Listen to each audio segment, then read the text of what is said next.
Joining us now is political analyst Justine McIntyre. And Justine, what a day. I mean, we had our segment all planned out and then all of a sudden we had to regroup and deal with the breaking news of Christian Dubé stepping down. So just to put this in context, you know, the Premier personally stepped in and essentially took over from Dubé to renegotiate with doctors after Bill 2 was adopted. They reached a tentative deal.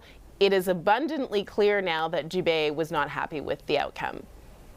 Yeah, we saw that in the social media post that he made this afternoon. And really, as you say, breaking news, this just happened today.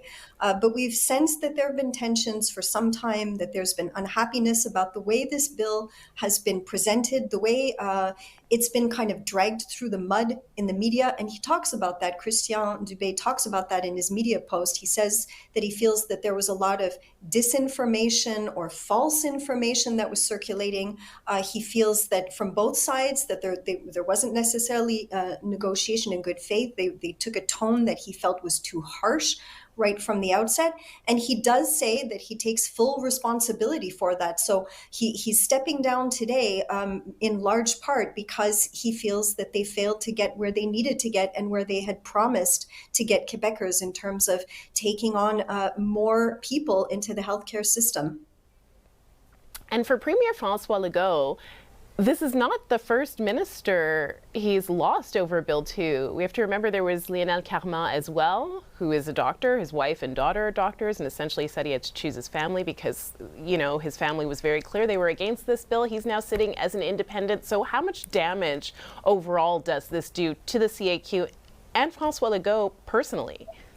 Well, it's going to do a lot of damage at a time when François Legault was looking like he might be able to just sit back and ride out the storm, despite the fact that the CAQ has not been polling very high. With all of the distraction sitting on the Liberal Party, Legault has been saying that he's not going to step down, he's going to go forward. But having now Christian Dubé, who has been one of his faithful soldiers, who was by his side throughout the pandemic, who is one of his longtime allies as well, if not friend, somebody that he's worked very closely together with over the years and is such a workhorse as well. We know that he has a tremendous work ethic. To have him step down at this time before the holidays is really going to reflect badly on his team.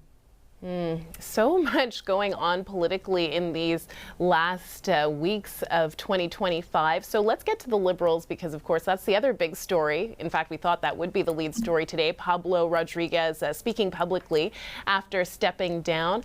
What's next for the party after the resignation of a leader they chose just 6 months ago? Things do seem to be accelerating, whether we're talking about provincial, federal, or even municipal politics. But yes, Pablo Rodriguez was only elected in June as party leader. So it was a very quick rise and fall for him. And he still maintains that he didn't do anything wrong. There was no wrongdoing on his part. Nevertheless, the party's going to have to turn around very quickly, Maya, because elections are set for October 5th. Of 2026.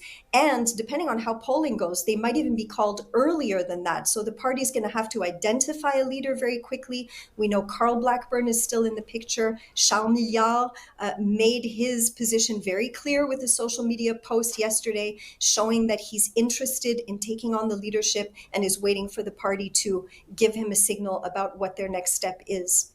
Okay, so we will obviously be following that closely, seeing how the party goes about organizing yet another leadership race. Well, I guess we could say with certainty 2026 is going to be interesting politically in Quebec, Justine. Thank you as always. We appreciate it. Thanks so much, Maya. We'll talk again.